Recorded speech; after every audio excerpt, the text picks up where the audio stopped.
Hi friends, your welcome to R K Rojgar study. तो are K Rojgar study YouTube channel में आपका स्वागत है। इस वीडियो में हम एसएससी जीडी 10 जनवरी 2023 को थर्ड शिफ्ट में पूछे गए जीके के सभी 20 प्रश्नों को एक्स्ट्रा फैक्ट के साथ कवर करेंगे। Your welcome to R K Rojgar study. Are K Rojgar study में आपका स्वागत है। अगर आप वीडियो जुड़े हैं तो प्ले लिस्ट जरूर चेक करें। प्ले लिस्ट में आप जरूर जाकर देखें कि हम किस प्रकार के वीडियो, अब हम इससे पहले भी कुछ पार्ट अपलोड कर चुके हैं। तो join Telegram for free PDF, class की पीडीएफ पाने के लिए टेलीग्राम ग्रुप से जुड़े, जहां से आप इन प्रश्नों की प्रैक्टिस भी कर सकते हैं और सॉल्यूशन के लिए इस वीडियो को देख सकते हैं। Next part 4 coming soon. अगर आप लोगों का अच्छा सपोर्ट रहा तो हम नेक्स्ट पार्ट 4 जल्दी लेकर आएंगे, क्योंकि इसका हम 3 पार्ट अपलोड कर दिए हैं, तो उससे आपका अच्छा सपोर्ट मिला। तो आइए हम टाइम वेस्ट न करते हुए क्लास स्टार्ट करते हैं। प्रश्न नंबर पहला, भारतीय संविधान में अस्पृश्यता का उन्मूलन यानी अस्पृश्यता का उन्मूलन प्रावधान का उल्लेख किस अनुच्छेद में है? भारतीय संविधान में अस्पृश्यता का उन्मूलन किस अनुच्छेद में शामिल है? तो वह है आर्टिकल 17। आर्टिकल 17 से संबंधित है अस्पृश्यता का उन्मूलन। ये क्वेश्चन पूछ सकता है कि भारतीय संसद ने कब अस्पृश्यता अधिनियम पारित किया था? तो भारतीय संसद ने 1955 ईस्वी में अस्पृश्यता अधिनियम पारित किया था। देखिए, संविधान सभा द्वारा महात्मा गांधी की जय नारा भी आर्टिकल 17 के द्वारा ही अपनाया गया। क्वेश्चन पूछ सकता है कि महात्मा गांधी की जय नारा किस आर्टिकल के तहत अपनाया गया? तो वो आर्टिकल 17 के तहत ही अपनाया गया था। आर्टिकल 14 क्या कहता है? तो आर्टिकल 14 कहता है कि कानून के समक्ष समानता। आर्टिकल 14 कहता है कि कानून के समक्ष समानता का अधिकार। कानून के समक्ष समानता आर्टिकल 17 कहता है। आर्टिकल 17 हो ही गया कि अस्पृश्यता का उन्मूलन। और देखिए, आर्टिकल 19 कहता है कि भाषण और अभिव्यक्ति की स्वतंत्रता। पूछता है बहुत प्रश्न की प्रेस की स्वतंत्रता किसके अंतर्गत आती है? तो वो आर्टिकल 19 के अंतर्गत आती है। आर्टिकल 19 कहता है कि भाषण एवं अभिव्यक्ति की स्वतंत्रता। और आर्टिकल 21 बहुत पूछता है, तो आर्टिकल 21 किससे संबंधित है? तो आर्टिकल 21 संबंधित है जीवन का अधिकार और व्यक्तिगत स्वतंत्रता से। और आर्टिकल 21A बहुत पूछता है कि आर्टिकल 21A किससे संबंधित है? तो आर्टिकल 21A शिक्षा का अधिकार से संबंधित है। आर्टिकल 21A शिक्षा का अधिकार से संबंधित है। और आर्टिकल 32 किससे संबंधित है? तो आर्टिकल 32 है संवैधानिक उपचारों का अधिकार, संवैधानिक उपचार से संबंधित है। और आर्टिकल 44 संबंधित है समान नागरिक संहिता यानी यूनिफॉर्म सिविल कोड। और आर्टिकल 51 है, तो देखिए आर्टिकल 51 किससे संबंधित है? तो यह मौलिक कर्तव्य से संबंधित है, जो रूस के संविधान से लिया गया है। मौलिक कर्तव्य जो भारत के संविधान में रूस के संविधान से लिया गया है, आर्टिकल 51A से संबंधित है। देखिए, मौलिक कर्तव्य भारतीय संविधान में नहीं थे, यह आर्टिकल 51A के तहत 1951 ईस्वी में जोड़े गए भारतीय संविधान में, जो रूस के संविधान से लिए गए हैं। और देखिए, आर्टिकल 352 भी पूछता है कि आर्टिकल 352 किससे संबंधित है? तो आर्टिकल 352 आपातकाल से संबंधित है, राष्ट्रीय आपातकाल से। आर्टिकल 356 राष्ट्रपति शासन से संबंधित है। और आर्टिकल 360 वित्तीय आपात से संबंधित है। और बहुत पूछता है कि आर्टिकल 368 का संबंध किससे है? तो आर्टिकल 368 संविधान में संशोधन करने की शक्ति देता है, यानी संविधान में संशोधन करने से संबंधित है। देखिए, एग्जाम डेट जैसा कि जानते हैं, एसएससी जीडी की न्यू वैकेंसी आई है, जिसमें 26,146 पोस्ट हैं, जिसका एग्जाम 20 फरवरी से 12 मार्च के बीच होने जा रहा है। तो इसी को टारगेट करके हम ये प्रीवियस ईयर के क्वेश्चन को लेकर आए हैं। आ जाएंगे हम नेक्स्ट प्रश्न पे। जब मैग्नीशियम ऑक्सीजन की उपस्थिति में जलता है तो ज्वाला का रंग कैसा होता है? ये सभी प्रश्न 10 जनवरी 2023, देखिए ये सभी प्रश्न 10 एसएससी जीडी के 10 जनवरी 2023 थर्ड शिफ्ट में पूछे गए जीके के प्रश्न हैं। ये सभी जीके के प्रश्न ऑफिशियल पेपर हैं। तो जब मैग्नीशियम ऑक्सीजन की उपस्थिति में जलता है तो ज्वाला का रंग कैसा हो जाता है? तो ज्वाला का रंग कैसा होता है? ज्वाला का रंग हो जाता है सफ़ेद। जब मैग्नीशियम ऑक्सीजन के साथ जलता है तो ज्वाला का रंग सफ़ेद हो जाता है। मैग्नीशियम का पूछ सकता है प्रतीक क्या होता है? तो मैग्नीशियम का रासायनिक प्रतीक होता है Mg। और परमाणु संख्या इसकी कितनी होती है? तो परमाणु संख्या होती है 12 यानी 12। यह आवर्त सारणी में क्षारीय मृदा धातु में शामिल है। पूछ देगा मैग्नीशियम किस प्रकार की धातु है? तो यह क्षारीय मृदा धातु है। और ऑक्सीजन का सिंबल क्या होता है? तो ऑक्सीजन का सिंबल O होता है। और ऑक्सीजन की परमाणु संख्या होती है 8। और अगर परमाणु द्रव्यमान पूछेगा तो 16। और मैग्नीशियम का परमाणु द्रव्यमान पूछेगा तो 24 के नियर अबाउट हो जाएगा। देखिए, ऑक्सीजन ब्रह्मांड में तीसरा सबसे प्रचुर मात्रा में पाया जाने वाला तत्व है। अब हम आ जाएंगे नेक्स्ट प्रश्न पे। प्रश्न नंबर 3, निम्नलिखित में से किस गुप्त शासक को उसकी सैन्य उपलब्धियों के कारण भारतीय नेपोलियन कहा जाता है? तो यानी कि आप हिस्ट्री में पढ़े होंगे कि प्राचीन इतिहास में कि भारत का नेपोलियन किसे कहा जाता है, तो भारत का नेपोलियन समुद्रगुप्त को कहा जाता है। भारत का नेपोलियन समुद्रगुप्त को कहा जाता है। भारत का नेपोलियन समुद्रगुप्त को कहा जाता है। और श्रीगुप्त क्या था, तो श्रीगुप्त ने गुप्त साम्राज्य की स्थापना की थी। और चंद्रगुप्त मौर्य को गुप्त वंश का वास्तविक संस्थापक माना जाता है। ई कृष्ण अय्यर निम्नलिखित में से किस नृत्य से संबंधित है, तो देखिए ई कृष्ण अय्यर किस नृत्य से संबंधित है, तो भरतनाट्यम से। देखिए इस शिफ्ट के क्वेश्चन थोड़ा सा टफ लग रहे हैं जहाँ तक मैं एनालिसिस कर पा रहा हूँ। तो ई कृष्ण अय्यर किस नृत्य से संबंधित है, तो भरतनाट्यम। भरतनाट्यम कहाँ का लोक नृत्य है, तो यह तमिलनाडु राज्य का लोक नृत्य है। भरतनाट्यम कहाँ का लोक नृत्य है, तो भरतनाट्यम तमिलनाडु राज्य का लोक नृत्य है। कुचिपुड़ी कहाँ का है, तो कुचिपुड़ी आंध्र प्रदेश का है। इसका ट्रिक है अंधे आदमी को कच्ची पूड़ी खिला दिया। ओडिसी कहाँ का है, तो ओडिसी ओडिशा राज्य का लोक नृत्य है। और कथक कहाँ का है, तो कथक उत्तर भारत यानी उत्तर प्रदेश का है। और कथक के फेमस कलाकार हैं बिरजू महाराज जी। बिरजू महाराज जी कथक के फेमस कलाकार हैं, ये बहुत पूछा जाता है। और देखिए बहुत मोहिनीअट्टम भी पूछता है कि मोहिनीअट्टम किस राज्य का है, तो मोहिनीअट्टम केरल राज्य का लोक नृत्य है। मोहिनीअट्टम केरल राज्य का। और सत्रिया कहाँ का है, तो सत्रिया असम का है। सत्रिया असम का क्लासिकल डांस है, बहुत पूछा जाता है। नेक्स्ट प्रश्न, प्रश्न नंबर 5। देखिए सभी प्रश्न एसएससी जीडी 10 जनवरी को थर्ड शिफ्ट में पूछे गए जीके के सभी प्रश्न एक्स्ट्रा फैक्ट के साथ हम इस वीडियो में कवर कर रहे हैं। तो ये सभी प्रश्न प्रीवियस ईयर क्वेश्चन है, एक भी हम इसमें से प्रश्न अपने मन से नहीं इंक्लूड किए हुए हैं। तो भारत में प्रत्येक कितने वर्ष में एक बार जनगणना होती है, तो भारत में प्रत्येक 10 वर्षों में एक बार जनगणना होती है। यह क्वेश्चन बहुत ही ईजी वे में है। तो भारत में प्रत्येक 10 वर्षों पर जनगणना होती है। तो देखिए जनगणना पिछली बार कब हुई थी, तो पिछली बार जनगणना 2011 में हुई। और 11 के बाद 2021 में फिर जनगणना हुई, लेकिन 2021 के अभी आंकड़े नहीं आए हैं। तो 2011 की जनगणना से ही क्वेश्चन पूछे जाते हैं। तो 2011 की जनगणना के अनुसार कुल साक्षरता भारत की कितनी है, तो वह है 74%, बहुत पूछा जाता है। अगर पूछेगा 2011 की जनगणना के अनुसार पुरुषों की साक्षरता कितनी है, तो वह 82.10%। अगर पूछेगा महिलाओं की साक्षरता कितनी है 2011 की जनगणना के अनुसार, तो वह है 65.46%। ये एसएससी जीडी बहुत पूछती है। अगर पूछेगा कि जनसंख्या घनत्व कितने है, तो जनसंख्या घनत्व है 382 प्रति वर्ग किलोमीटर। और अगर पूछेगा लिंग अनुपात कितना है, तो 2011 की जनगणना के अनुसार 1000 पुरुष पे 943 महिलाएं हैं। हम आ जाएंगे नेक्स्ट प्रश्न पे।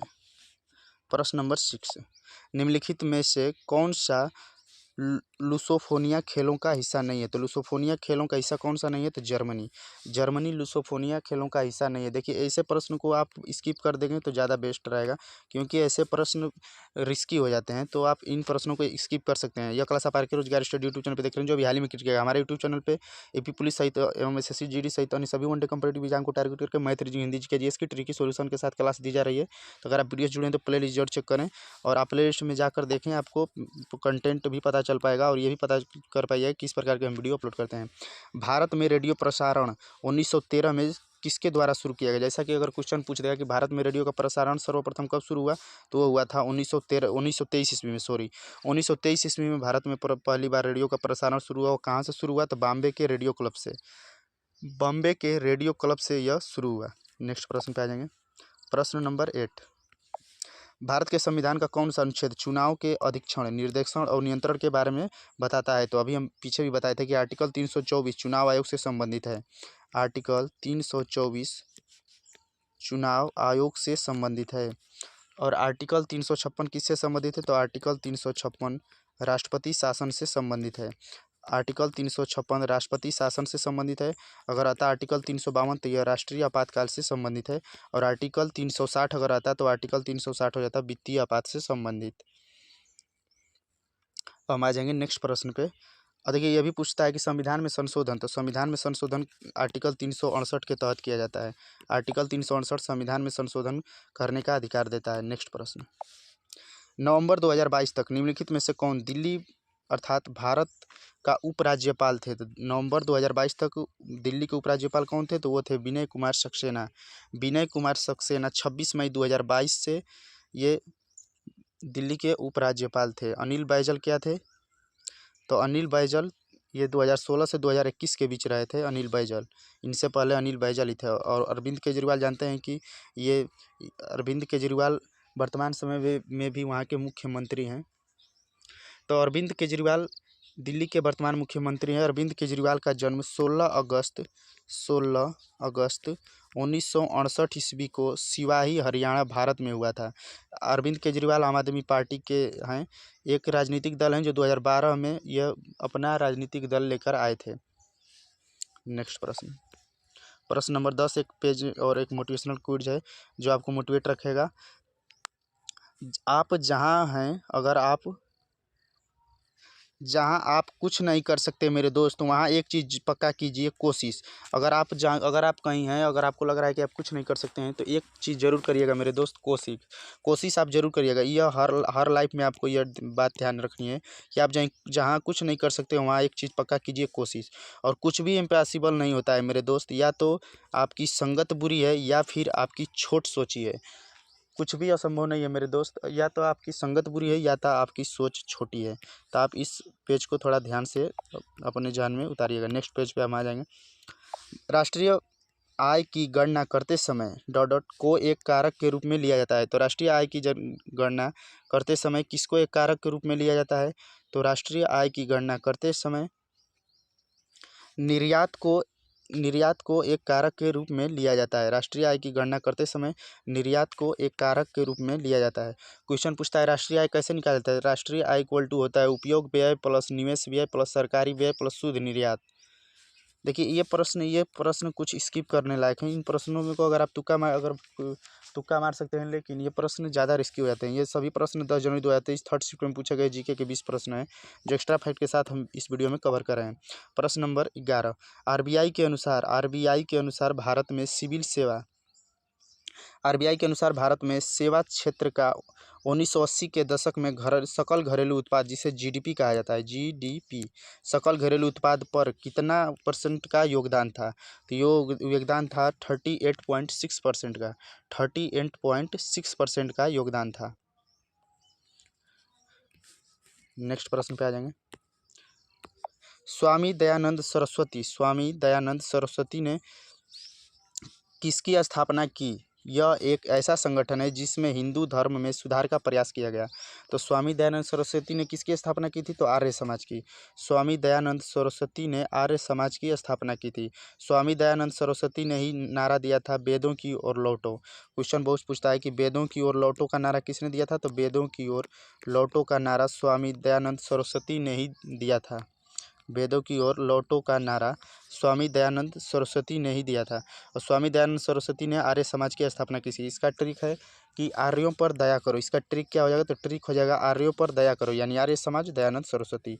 आर्यों पर दया करो, आर्य समाज दयानंद सरस्वती। और पूछता है बहुत ब्रह्म समाज, तो ब्रह्म समाज के थे राजा राम मोहन राय। और पूछता है आत्मीय समाज, तो उसके भी थे राजा राम मोहन राय।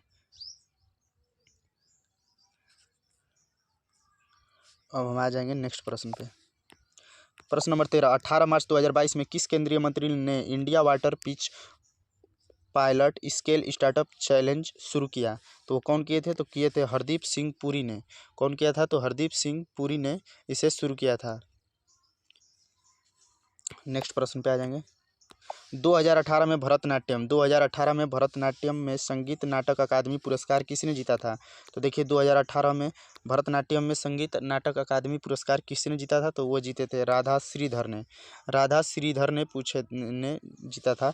ये देखिए करंट अफेयर का प्रश्न था। भरतनाट्यम कहाँ का लोक नृत्य है? तो भरतनाट्यम तमिलनाडु का लोक नृत्य है। भरतनाट्यम किस राज्य का लोक नृत्य है? तो भरतनाट्यम तमिलनाडु राज्य का लोक नृत्य है। नेक्स्ट प्रश्न पे आ जाएंगे। प्रश्न नंबर 15, ये देखिए एग्जाम डेट जैसा कि जानते हैं कि एसएससी जीडी की नई वैकेंसी है जिसके में टोटल पोस्ट है 26,146, जिसका एग्जाम 20 फरवरी से 12 मार्च के बीच होने जा रहा है। उसी को टारगेट करके हम ये प्रीवियस ईयर के क्लास क्वेश्चन को लेकर आए हुए हैं। 15 नंबर प्रश्न, एक डॉट बहते जल में एक अवरोध है जो प्रवाह को बाधित, निर्देशित या धीमा करता है। अक्सर एक जलाशय, झील या बाड़े का निर्माण करता है। तो कौन है? तो बांध। देखिए बांध यहाँ पे सही आंसर है। एक बांध बहते जल में एक अवरोध होता है जो प्रवाह को बाधित करता है। जैसा कि जानते हैं कि अगर जल कहीं है तो जल को बांध बनाकर ही रोका जाता है। तो बांध यहाँ पे सही आंसर हो जाएगा। नेक्स्ट प्रश्न पे आ जाएंगे। और देखिए रहट क्या होता है? तो रहट सिंचाई की एक पुल्ली प्रणाली होती है। रहट सिंचाई की एक पुल्ली प्रणाली होती है। नेक्स्ट प्रश्न पे आ जाएंगे। निम्नलिखित में से कौन सा त्यौहार असम में देवी कामाख्या के मासिक धर्म की अवधि को चिन्हित करता है? निम्नलिखित में से कौन सा त्यौहार असम में देवी कामाख्या के मासिक धर्म को अवधि को चिन्हित करता है? तो वह है अम्बुवाची का मेला। देखिए ये प्रश्न डायरेक्ट पूछा जाता है कि असम में कौन सा मेला लगता है, तो असम में अम्बुवाची का मेला लगता है। असम में कौन सा मेला लगता है, तो असम में अम्बुवाची का मेला लगता है। और देखिए मोत्सू कहाँ का है, तो मोत्सू है नागालैंड का। मोत्सू कहाँ का है, तो मोत्सू है नागालैंड का।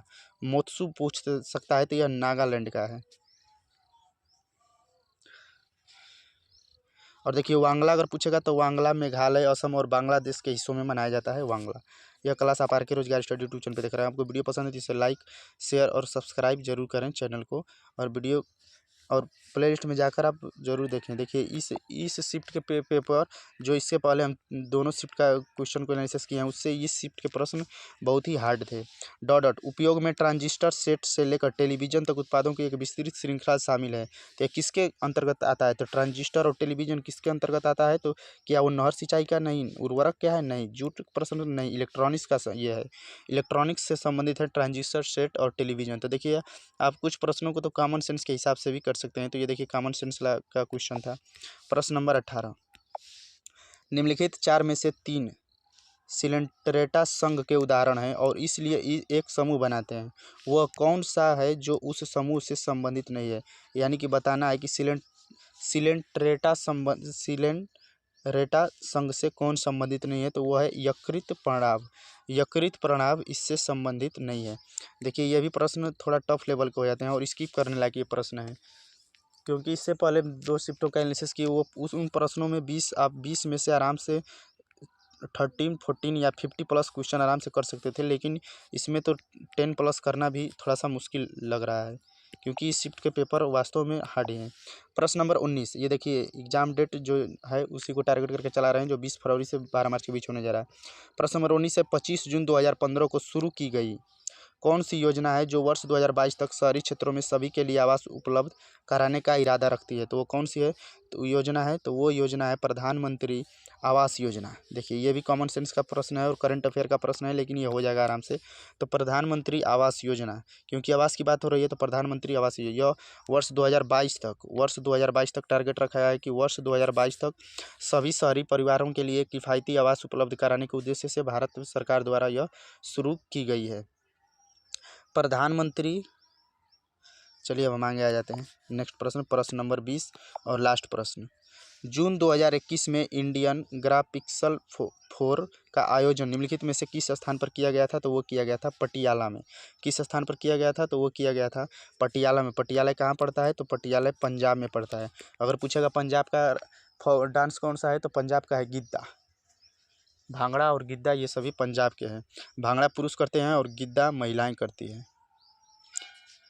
देखिए अमृतसर की बात करते हैं तो अमृतसर जैसा कि आप जानते हैं कि 13 अप्रैल 1919 ईस्वी को जलियांवाला बाग हत्याकांड हुआ था, जो अमृतसर में हुआ था। देखिए ये सभी प्रश्न एसएससी जीडी 10 जनवरी 2023 को थर्ड शिफ्ट में पूछे गए जीके के सभी प्रश्न थे। यह शिफ्ट थोड़ी हार्ड है एनालिसिस के हिसाब से। अब हम आ जाएंगे लास्ट पेज पे। Thanks for watching. वीडियो को देखने के लिए धन्यवाद, और वीडियो को लाइक करिए, अगर पसंद आए तो शेयर करिए और सब्सक्राइब करिए और बेल आइकन जरूर प्रेस करें, जिससे हम कोई भी वीडियो नया अपलोड करें तो आपको नोटिफिकेशन जरूर जाए। कमेंट बॉक्स में कमेंट करके अपनी राय जरूर दीजिए कि आप किस टॉपिक पर वीडियो चाहते हैं। यह क्लास आप are K Rojgar study YouTube channel पे देख रहे हैं। अगर आप वीडियो जुड़े तो प्लेलिस्ट जरूर चेक करें और ज्वाइन टेलीग्राम पर फ्री पीडीएफ क्लास की पीडीएफ पाने के लिए टेलीग्राम ग्रुप से जुड़े, वहाँ से आप इन प्रश्नों की प्रैक्टिस भी कर सकते हैं, सोल्यूशन के लिए वीडियो देख सकते हैं। जैसे कि आप जानते हैं कि एसएससी जीडी की न्यू वैकेंसी आई है, जिसमें 26,140 पोस्ट हैं। उसी को हम टारगेट करके प्रीवियस ईयर क्वेश्चनों का यह सीरीज जारी किए हैं, जिसका एग्जाम 20 फरवरी से 12 मार्च के बीच 2024 में होने जा रहा है। तो उसको टारगेट करके ये प्रीवियस ईयर के क्वेश्चन हम प्रैक्टिस कर रहे हैं। और नेक्स्ट पार्ट 4 कमिंग सून। अगर आप लोगों का अच्छा सपोर्ट रहा तो हम नेक्स्ट पार्ट इसका जल्दी लेकर आएंगे। तो वीडियो को देखने के लिए धन्यवाद। वीडियो को लाइक करिए, शेयर करिए, चैनल को सब्सक्राइब जरूर करिए। Thanks for watching.